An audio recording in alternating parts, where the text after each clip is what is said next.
Welcome to the Navy Memorial SITREP Speakers Series, where we bring you the latest insights on the U.S. Navy, the sea services, and global maritime operations. Thank you very much for joining us for this month's program. We're live here at the Navy Memorial in the Arleigh and Roberta Burke Theater, and as you know, the mission here at the Navy Memorial is to honor, recognize, and celebrate the men and women of the sea services past, present, and future, and to inform the public about their service. With all that's going on in the world today, whether in the Western Pacific or the high north and the Baltics, the sea services have never been more important to the nation's security and prosperity. And so we're really leaning into the fourth verb in our mission, inform. With exhibits like the new Interactive Submarine Force and Maritime Industrial Base exhibit that will unveil on the 23rd of April, or with our live and in-person events, we're really trying hard to make sure that the public knows about what the sea services are doing and how critical their support is to our sailors, Marines, Coast Guardsmen, and merchant mariners, and also to the foundry that supports them. And we'll hear about both the fleet and the foundry during this SITREP. We're live, interactive, and on the record, and as you can see, you can ask questions on the platform, and I will select questions from the audience as we progress. So do please send those questions in. Now, 2025 marks the 125th anniversary of the Navy Submarine Force, and we're honored today that our guest is the Navy's top submariner, Admiral Bill Houston, the director of the Naval Nuclear Propulsion Program. And as we look back at the past year and some of the geostrategic challenges that we've faced across the globe, the Navy's role has been pivotal in ensuring maritime security and stability. So I can think of no better leader for this SITREP speaker series than my old friend and shipmate, Admiral Bill Houston. Now, before I tell you a bit more about him, I do want to thank our great series co-sponsor, Navy Mutual. Without them, we would not be here today.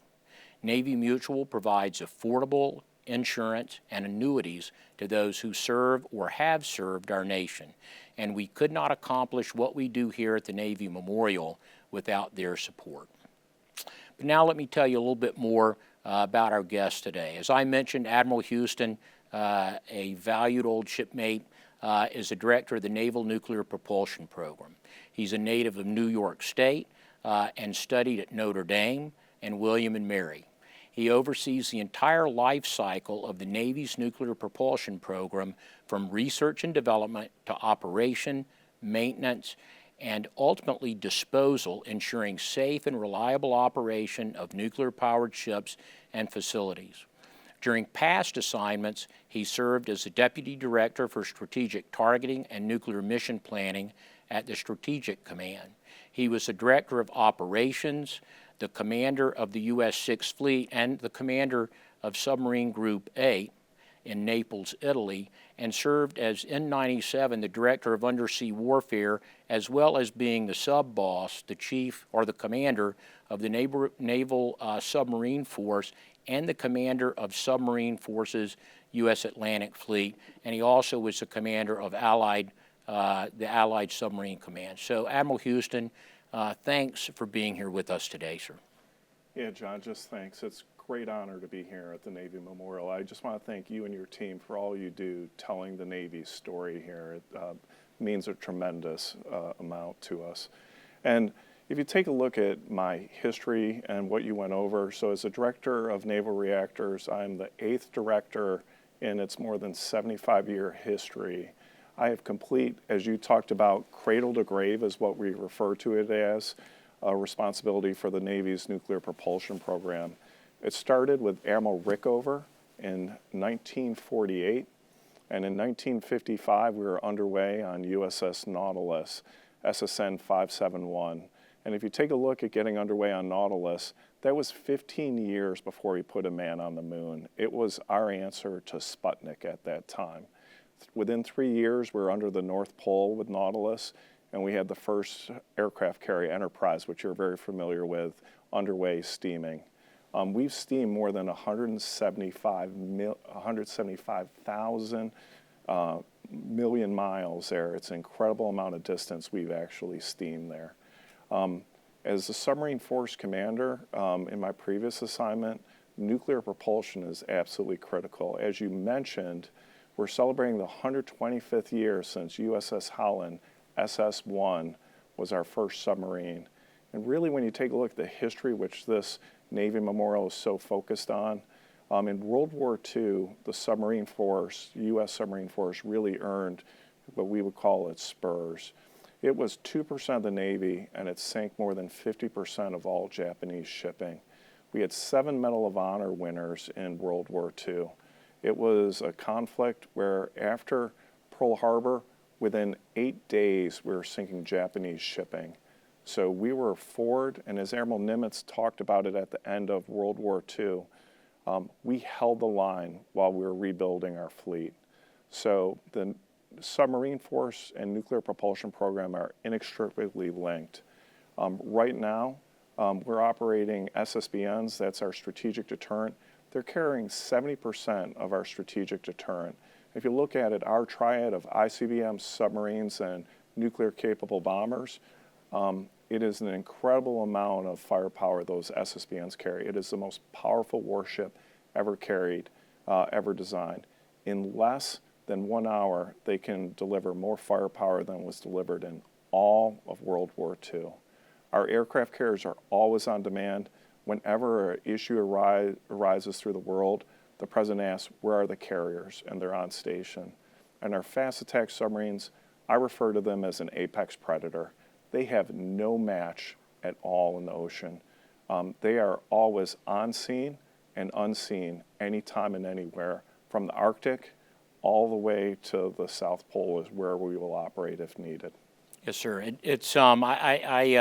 Even as an old surface warfare officer, I will admit it's pretty amazing, not just what the submarine force has done over the last 125 years, but as well as you look at what's going on right now in the places that you mentioned. And I think what is surprising for many folks when they look at your job is the breadth and scope, cradle to grave, for the entire nuclear propulsion program. So as we think about that breadth and scope, can you fill us in a little bit on what are some of the major issues that you and the team at Naval Reactors are working on right now? Yeah, we are heavily focused on shipbuilding right now. We are trying to get to 1+2 submarines. That's 1 Columbia submarine, that's the ballistic missile submarine that is going to replace our Ohio, our strategic deterrent. And we're trying to get up to 2+, more than 2 Virginias per year. And that's really from a maritime standpoint where in the mid to late 90s, we didn't build a single submarine for a period of 6 years. And so now we're trying to revitalize our industrial base. And these submarines are vital to national security. If you look at what they bring to national defense, it provides that strength, that forward presence, and that deterrence that our leadership is focused on. Yeah, it really is pretty amazing. And again, we have some great questions coming in that I'll turn to here in just a few minutes. But as I think about the fact that you're now, you've been in the job for about a year, what would you say are some of your biggest lessons learned? Yeah, I am amazed every single day at what a great team I'm privileged to lead every single day. My headquarters and my personnel at Naval Reactors, what they have designed, what they've put into the engineering, what they've done to improve the reliability and the capability of our platforms is incredible. And then when you take a look at what our sailors are doing on the submarines and nuclear power aircraft carriers, they are operating far forward and in a platform that is unmatched. It gives us an asymmetric advantage. I typically talk about how we have the best sailors. We also have the best platforms. And if we ever go to combat, it's not going to be a fair fight, and that's just the way I want it, because we do have the best people and the best platforms. Absolutely, and as an old CNP, I will absolutely agree with that, and certainly, when you think about it, the boats are important, the aircraft carrier important, but the biggest warfighting asset we have is our people. So, so I couldn't agree with you more. I do have a question, though, on as we think about the focus on shipbuilding and the shipbuilding process, what can we do to speed up that process?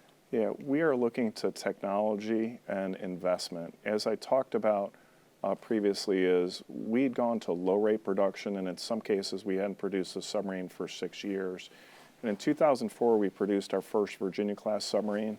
This year, we are attempting to get to an equivalent of 5 Virginia-class submarines per year. Now, we're not building 5 submarines per year, but the District of Columbia is so large and our new Virginias are so large, there's an equivalent of a 500% increase.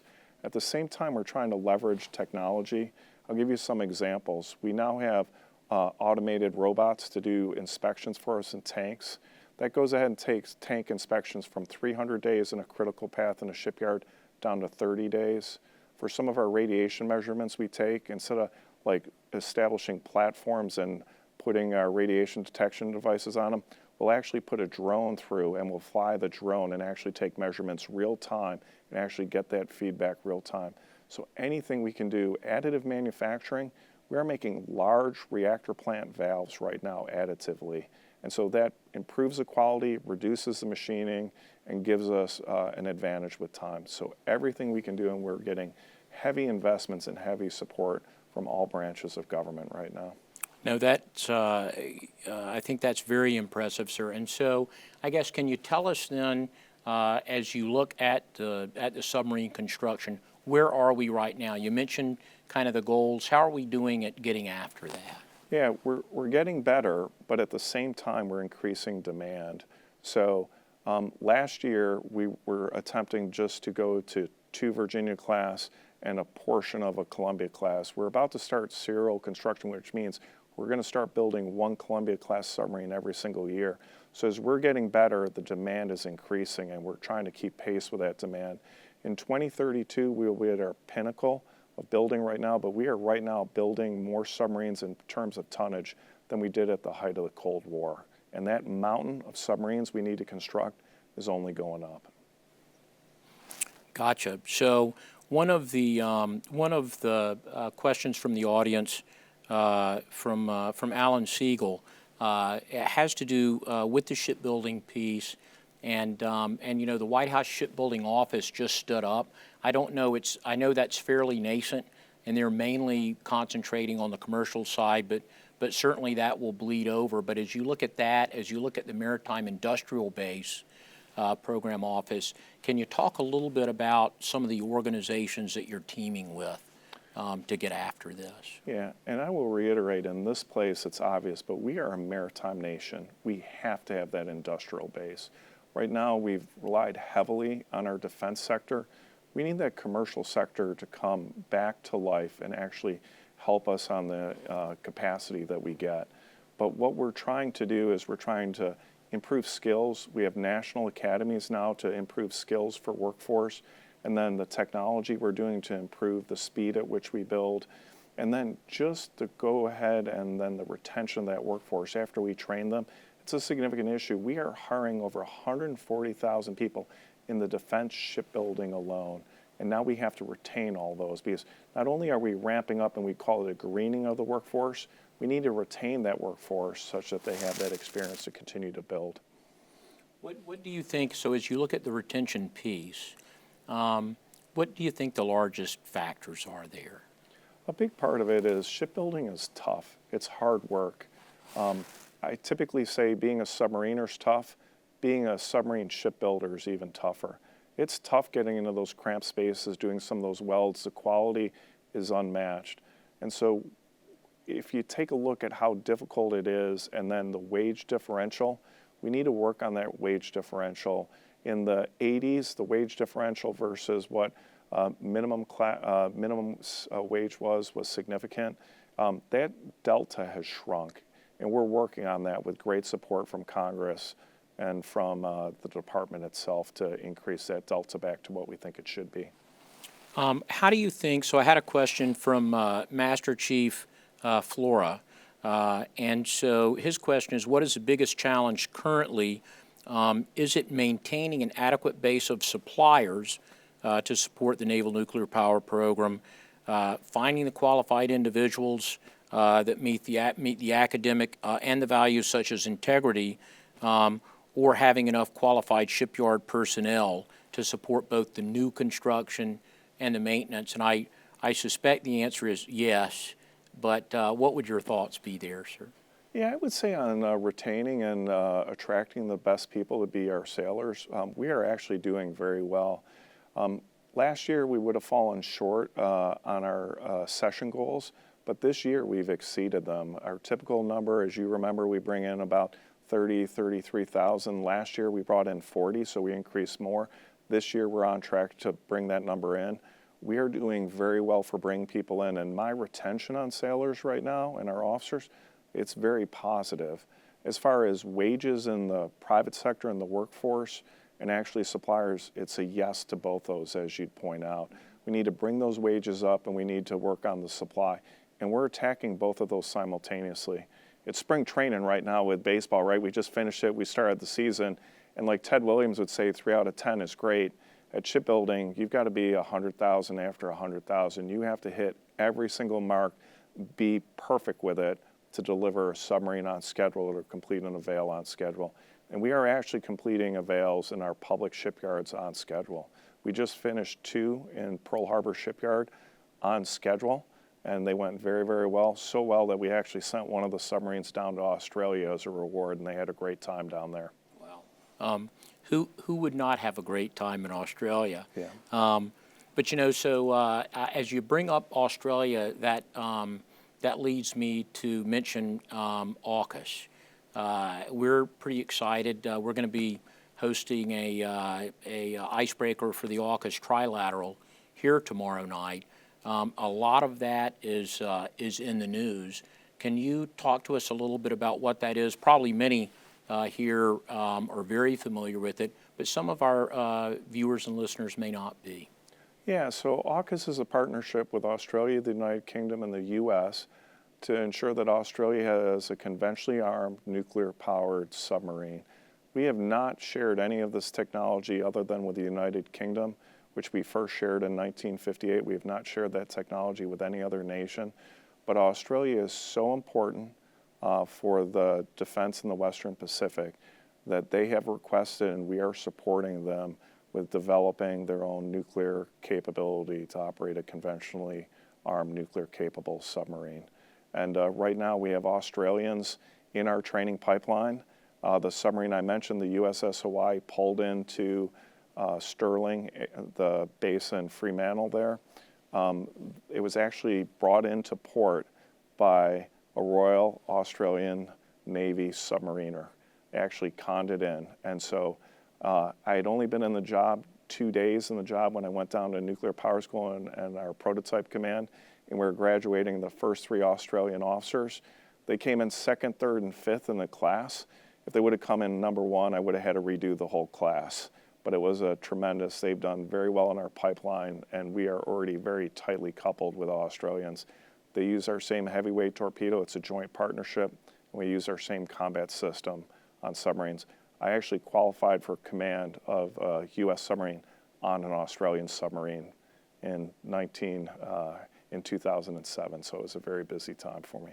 Yeah, and what about, can you weave the UK in there, and we've traditionally done so many things with the Royal Navy. Where will they come into play here? Yeah, so we will sell Australia 3 Virginia-class submarines starting from 32 to about 42 in roughly 3-year intervals. At that point, Australia, combined with the United Kingdom, will build a submarine aptly named SSN AUKUS. It's a UK-designed submarine with a lot of technology from the U.S. And Australia and UK will build that as a joint partnership, and Australia then will be operating SSN AUKUS along with the UK, which is a fast attack submarine. So as we think about Australia and some of the rotations that we're going to do there, one of the questions that we had was whether or not we actually needed to establish any new submarine bases. And what would your thoughts be there? Yeah, we aren't going to establish a base in Australia. What we will do is we will have a rotational force. We call it Submarine Rotational Force West in Western Australia. We'll have a squadron of approximately 4 U.S. Virginia-class submarines. The UK will do periodic presence out of Stirling in Western Australia. And then eventually we will help the Australians. They will be manned with us on those submarines, and we will eventually make sure that they know how to operate the Virginia-class submarine. And then we would sell, pending them meeting certain milestones, the first Virginia-class submarine in 2032. How are we doing as we look, again, those familiar with the program know some of the pillars of AUKUS. How are we doing with our technical export controls? Do you see any impediments to moving forward there? Yeah, we've gotten tremendous support from the legislative branch in taking our proposals and moving them forward for technical exchange. So we've been able to move very, very quickly, much faster than many people thought we could in that. We still have lots of challenges. I look at them as opportunities to go ahead and continue this exchange. But we are partnering right now on unmanned undersea vehicles, torpedoes, combat systems. It is a lot of stuff we are working with beyond Pillar 1, which is the submarine. Pillar 2 is a whole bunch of other technologies, including AI for sonar prosecutions, et cetera. Do you, as you look at that technology and the exchange, how do you see that expanding beyond undersea warfare?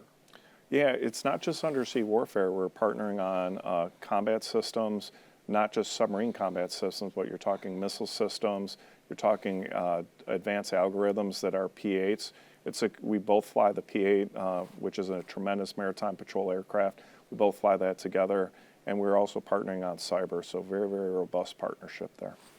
Thank you, sir. And again, getting back to kind of the overall discussion of shipbuilding, and again, in light of the new Office of Shipbuilding that's being stood up, we have a question of the successes and failures in the shipbuilding enterprise from the nuclear side that might be able to be applied to conventional shipbuilding. What would your thoughts there be? Yeah, we've actually had quite a few successes in nuclear shipbuilding here. We are reducing our steps that it takes to build the ships. We have constantly innovated and removed unnecessary steps, gotten more and more efficient. And it's really that as I have cradle to grave, both technical and programmatic authority, that I've been able to leverage both of those to do that very, very well. So I think the more you can match the programmatic and technical authority, because you own both the risks. And so that's the one advantage I've had with the nuclear propulsion program. A question actually from Andrew Rodriguez. This is a little bit tactical, but I think it will be interesting. And the question is, has water filtration technology improved, and will this be a focus on future streamlining? Yeah, when I talk water filtration for that question, if it's how we make water on board is the way I do that.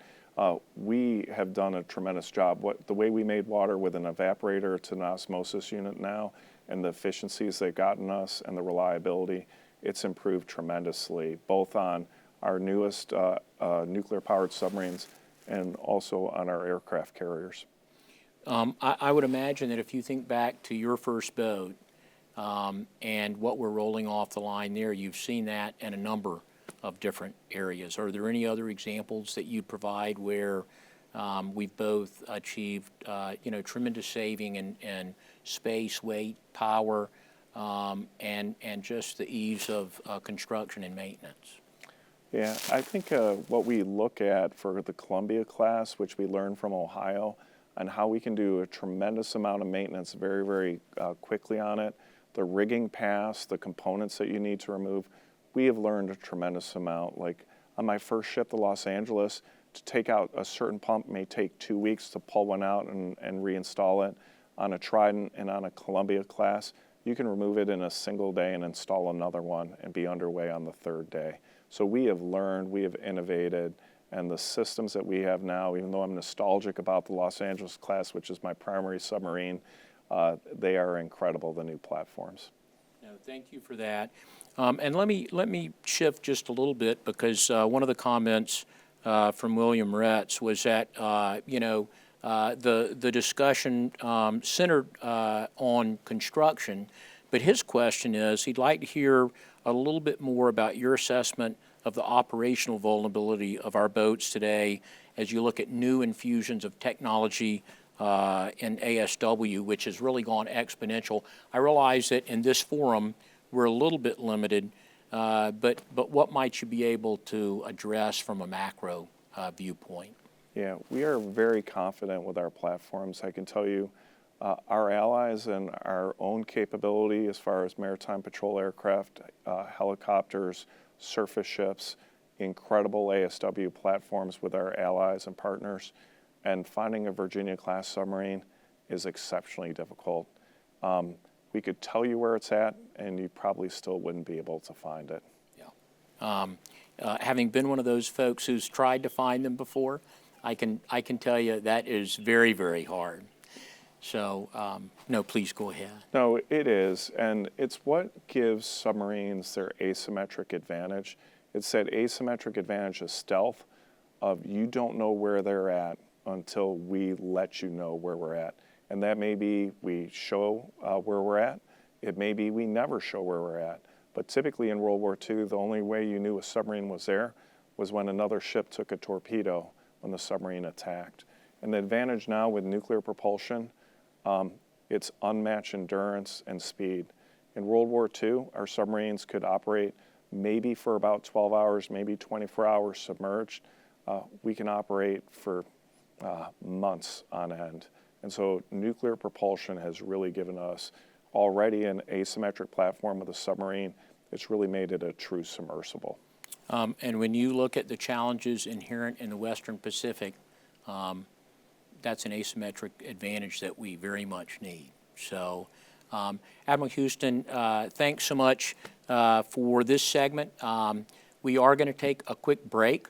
When we come back, we'll continue our conversation with the head of the Navy's nuclear propulsion program, and we'll talk about other areas impacting our nation, our Navy, and our sailors. Do please keep those questions coming in during the break, and we'll get to them. So stay tuned, and we'll be right back.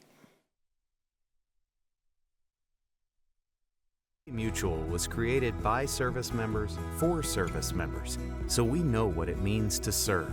Our policies have no active duty service restrictions, so you can rest assured that you're covered no matter your duty station, home or abroad. To go even further, we promise that premiums will not be higher for those who serve in dangerous environments, including aviation, diving, or on deployments. Let us help you protect those you love the most. Learn more at NavyMutual.org.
Welcome back.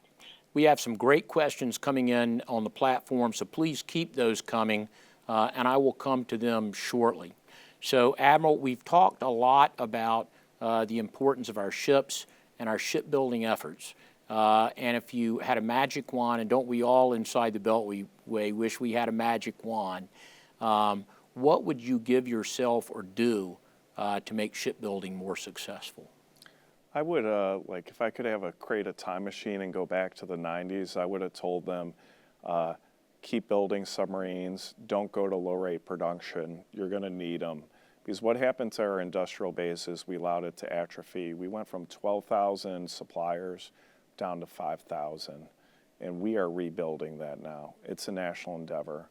If you see we build submarines or we build giants, it's incredible how much national effort we have on restoring that industrial base. Once you lose it, it's very, very difficult to bring back.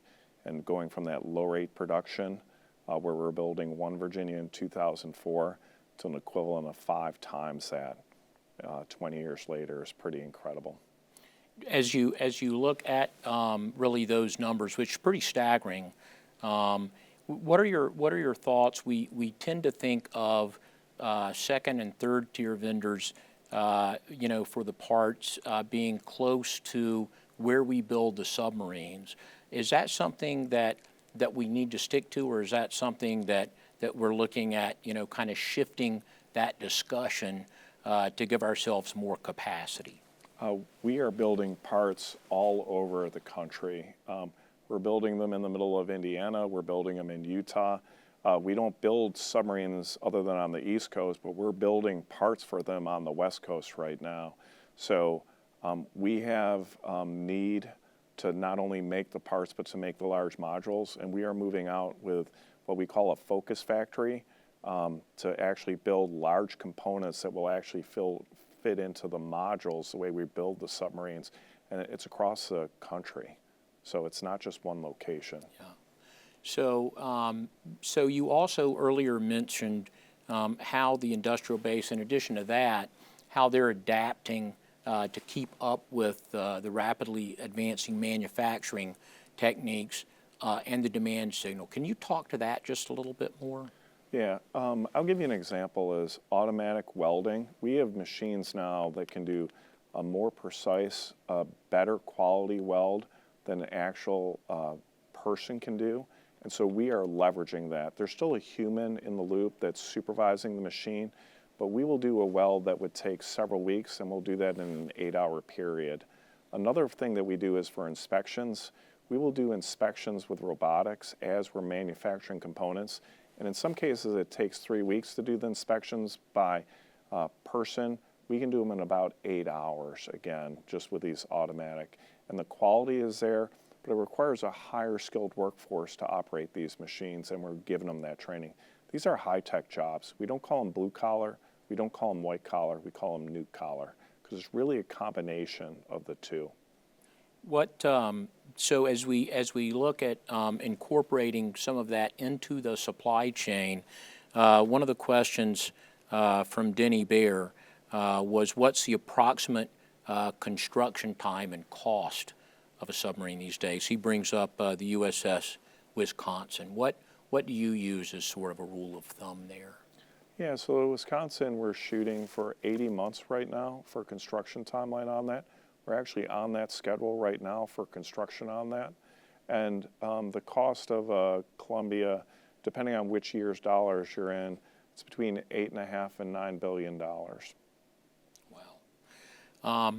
As we again think about the technology that we have in play now, one of the things that I've heard you speak to before is the small modular reactors, the small nuclear reactors. And Paul Giara, who I think many who are listening today knows has been very involved in the dialogue with shipbuilding, with the Madison Strategy Group, and a number of other efforts, asked what's the potential for small nuclear reactors for merchant ships, as has been suggested. In fact, earlier this week it came up in a dialogue that Admiral Fogo hosted, a great discussion over at the Navy League and with the Center for Maritime Security, with a number of individuals, including the new director of MARAD, who is in fact a submariner, Brent Sadler. But what would your thoughts be on small nuclear reactors? Yeah, so I operate the most reactors of any country in the world. I operate 99 small modular reactors right now. If you take a look at our commercial nuclear power industry in America, which is the second largest operator of nuclear propulsion plants in the world, it's operating 94. We have not built a reactor in America since 3 Mile Island in 1979, with the exception of 2 down in Vogel, down in Georgia. Reactor technology is expensive, but I want a commercial sector on that. And why do I want that? Because it helps lower overall cost. So if you can do it affordably and safely on ships right now for a commercial application, I would be fully for that, because it overall be better for industrial security, and it would be better for actual output for commercial to go ahead and lower overall shipbuilding costs. But there's a lot of details in that. It is not an easy technology, as I would demonstrate through my program operating for this many years. One of the questions from Dave Hart, also someone that I think has mentored both of us, and as we look at the questions that are coming up in a number of different forums like Paul's, but Admiral Hart asked, how is NR engaging with OSD in their SWIB initiative? And probably the SWIB initiative you need to explain just a little bit. Yeah, so the SWIB initiative is looking to take these reactors and actually use them for power production, small modular reactors. I will look at those proposals, I will give comments on them, but the technology I use is designed for a warship. It's designed not to be operated at power for a very long time. It's capable of going up to high power and then go right back to shutdown condition. It's designed to sustain battle damage. This is different than a commercial application. So I have expertise in what I do as far as small modular reactors. I will comment on it, but I'm not taking a lead on it right now. So we've talked a lot about some of the technology and some of the organizations, but as you brought up earlier, when we get back to the people, I think one of our asymmetric advantages clearly is our submariners. And so even though I wasn't a nuke, there was a pretty stringent surface warfare officer qualification program when I came in. We fell away from that to our own detriment, and we saw what happened there. And then I was pretty proud to help bring that back with the number of folks also, I think, who were probably listening in here with a much more comprehensive program now. But as you look at the qualification process for our enlisted and our officers on the submarine side, what are the kinds of changes that you've seen and how are they going?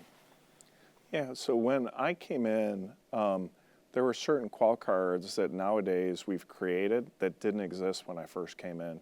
I've reduced the number of signatures on our qual cards by 70%. But the way I've done that is I've gone back to the foundational documents, what the actual requirements are.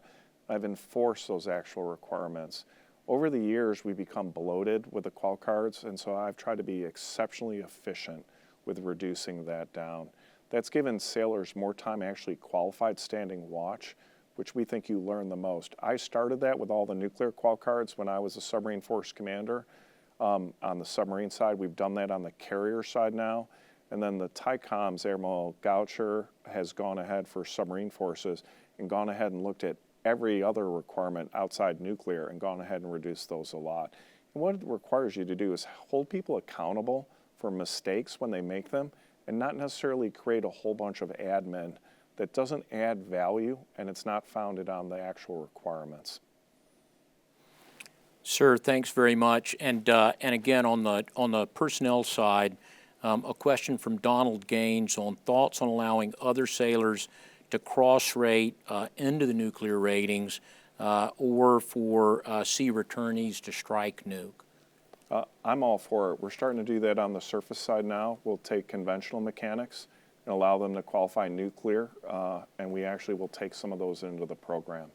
So we have done that.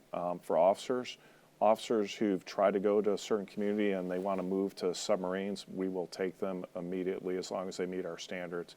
It is a standard requirement is what we will make, and we will not lower those. If I could go ahead and go back a little bit to the operational side. One of the questions was you talked about drones with respect to how we're using them in the shipyards in a number of different ways. As you think, operationally, one of the questions from Gordon Holder was, where do you see drone operation on our boats today, and where do you think that could go?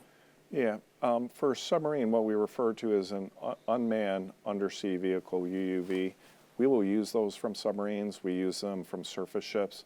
They give us tremendous capability, but part of the challenges of being underwater is power. We've eliminated power issues on submarines due to nuclear. You also have communications issues. Unlike an unmanned aerial vehicle where you can be in communications of it all the time, undersea you can't. It is much more challenging, everything undersea. And so we are leveraging it. We are using unmanned undersea vehicles, but it's still very, very challenging. And we are the leaders in the world on unmanned undersea vehicles. One of the things that I was pretty proud that I got started when I was CNP was the new robotics rating. How are you leveraging that from the standpoint of the undersea domain? Yeah, we've always had a very small cadre of very talented individuals who really do the UUVs very, very well, and the robotics is a natural synergy with that, so we're using that every opportunity we can. Gotcha. And as we think again about the kinds of skill sets, the kind of specialties we need, the training that we give our warfighters, Steve Gravini asked one that I think that you'll enjoy answering, and he said, as a former submariner in the late 1980s, how does the current junior enlisted and junior officer differ from today as compared with when you entered as a junior officer?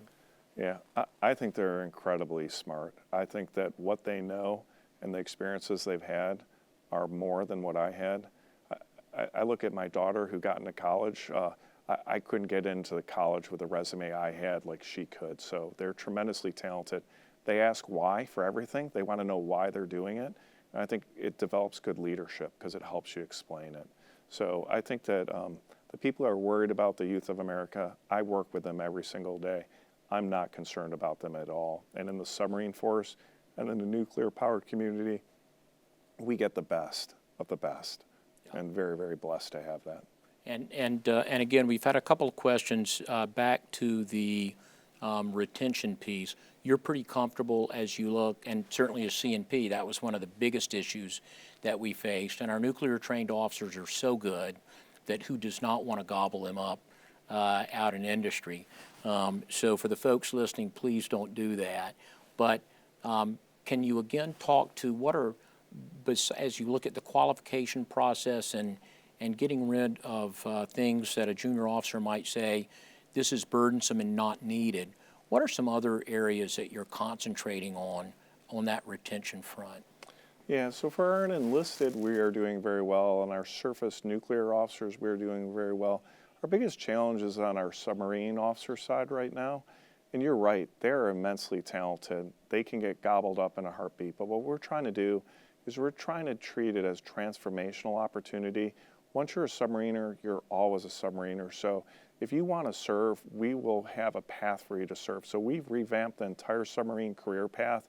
We can let you go direct to the department head. We will let you go direct to commanding officer now. It's not the same as XO Fleet Up, which surface and aviation communities do, but we have the most flexible career path because we want you to stay in submarines right now. And I think we're starting to see that. We also work very closely with the junior officers, and part of the qual card initiative to reduce the qual cards was feedback from them. We also have talent management boards. Our most talented officers are getting promoted or getting key assignments. So we are highly competitive. It's all about exceptionalism, and that's what the submarine force is. So as we look at the folks that take care of those warriors, we have a question from Rear Admiral Dave Lichtman. I actually met Dave here at the Navy Memorial last week. He was visiting a former commanding officer of Bethesda Naval Hospital, but he's a retired flight surgeon, and his question is, what's the current status of underwater medicine? Yeah, underwater medicine, we were getting into a tough spot with some of the underwater medicine. I mean, part of that was our undersea medical officers, they actually go to dive school, and some of them have not passed dive school but could do everything else for medicine. So we changed the career path. So we have undersea medical officers who can do all your scuba diving and deep sea diving type inspections. But then we also have these officers who did not complete that qual, but who are very talented physicians, and we have a path for them to serve. Again, we are in a battle for talent, and if you can support us and do the job and meet all of our requirements, we have a path for you.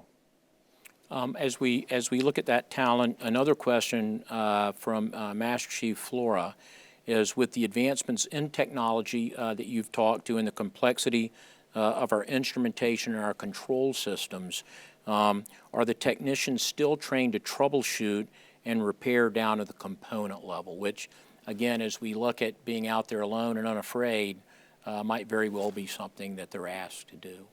Yeah, and that's what we train to do. We still train to go down to the component level, and I can tell you, based on real-world experience where we'll put submarines and ships out for months on end, we are capable of staying at sea due to the sailors being able to fix things. Now, sometimes if you can call home and get a technician out, you'll do that. But when you're under the Arctic ice, you figure out how to fix it. So it's when you need to, our sailors certainly rise to the occasion, can fix just about anything. And one last one on the personnel front from Weston Hash, and you've spoken to this a little bit, but as we are looking at the build rate that we're trying to get to, and as you're looking at the expansion of the fleet, and there will be a natural war for talent as we look at all of the platforms that we hope that we'll be bringing into the operational fleet. His question is, do you believe the Navy will be able to sustain a sufficient pipeline of qualified officers and enlisted personnel to meet those operational demands? Yeah, I absolutely think we can and we will. And we're also doing smart things with engineering. The Ford-class aircraft carrier, we went from a reactor department of 450 on Nimitz down to a reactor department of 225. So we cut the manning levels in half due to automation. And we've also done that on Virginia-class submarines. And we continually look for ways to be more efficient, to question things, and to figure out if we have it right. So it will be a challenge, but I really think we're going to be able to do that, and we're currently meeting our mission right now. Just shifting back a little bit in a different part of the chain, you've talked a little bit on the additive manufacturing side. I was recently over the weekend talking with an old shipmate of mine who's up at ComSubron 2, where there's a lot of focus on additive manufacturing. And Mike Franken, another old shipmate, asked, does NR foresee the use of advanced manufacturing on our submarine tenders, and is there an intent to increase the rate of developing other module manufacturers to broaden the SIB? Yeah, we actually have advanced manufacturing on the tender right now. They made one of their own pure water valves, so we will make components right now that will go on submarines. In my primary plants right now, I have reactor coolant pump type impellers right now on our submarines. And as far as expanding the manufacturing base, these additive manufacturers, we've added 4 standard additive manufacturers in the last year and 2 classified additive manufacturers. So the capacity that they're adding is incredible, and we are making more and more components every year. Are there areas where, as you think about the audience here or others in industry, that you would specifically ask them to concentrate on where you don't see the capability and you need it right now? I think we're going very, very fast. I think the issue we have is some of our components are made out of very special material that we don't have the history on making them out of. And so really we have more testing to do right now on the components. Yeah. One of the things that's great about this platform is that we not only get folks who mentored us, but also the folks who will relieve us and the folks we mentor now. And I have a question from Midshipman Lee, which I think is pretty strategic. But Midshipman Lee asks, U.S. shipbuilding relies on private industry and limited competition. How does this compare to China's state-subsidized shipyards, which integrate commercial and military production? And his question is, should or will there be a change to how we build our ships? Yeah, I think we need to have more competition. I think we've been at low-rate production. And I think what we need to do is some of our yards, we actually need both shipyards to make one submarine. We need to have more competition. We need to have more resiliency. I'm a firm believer in the free market, though. I think that government is not as efficient as what private industry will ever be. And so I am fully on board with incentivizing private industry to build and to have competition. They will drive that efficiency themselves. Thank you. And let me ask one last question here as we approach the top of the hour.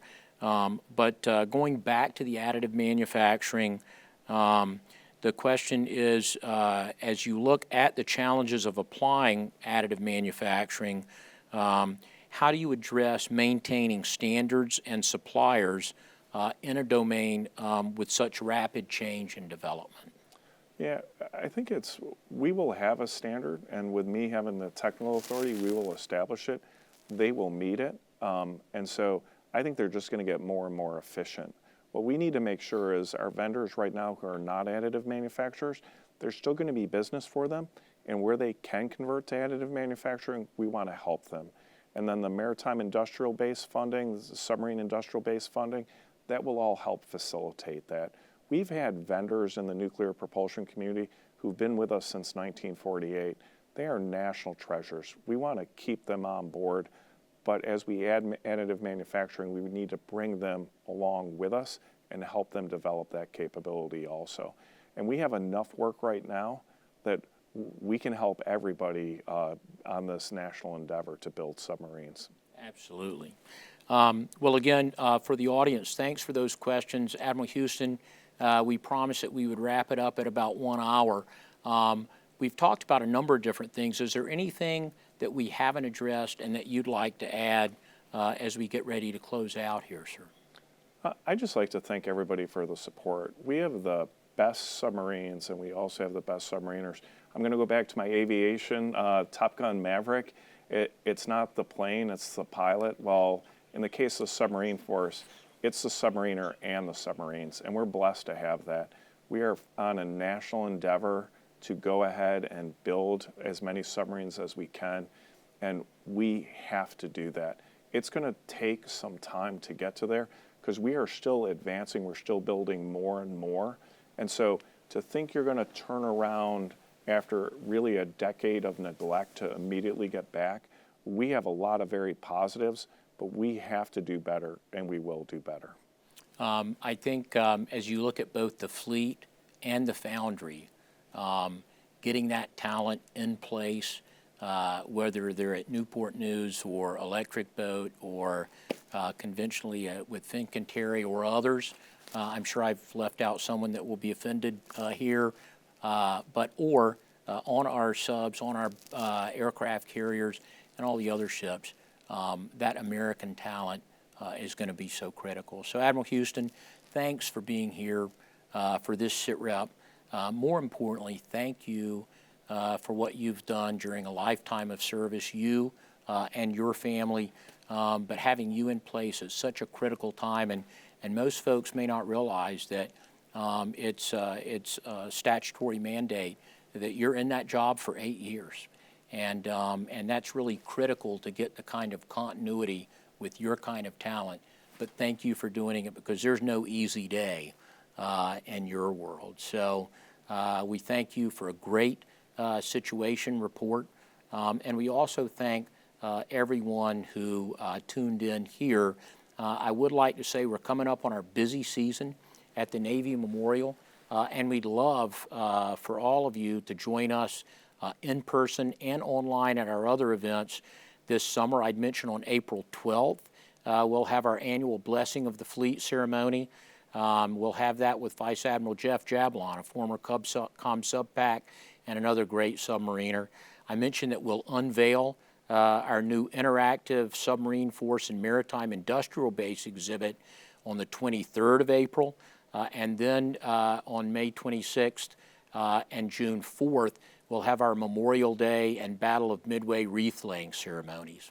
On most Tuesday evenings from June to August, the Navy Band will perform their concerts on the Avenue out on the Granite Sea. And in fact, you'll be here for the kickoff on the 3rd of June.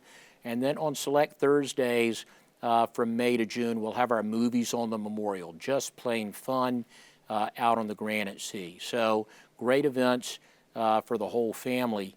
And I would just mention that throughout all of our events this year, the Navy is celebrating our 250th birthday with many events planned nationwide, including some here at the Navy Memorial. So you've heard me say it before, I'll say it again. Right on Pennsylvania Avenue, halfway between the White House and Congress, across from the National Archives, and with our own Metro stop. There's no excuse for not getting down here, and we will look forward to seeing you when you come. Thanks for what all of you do.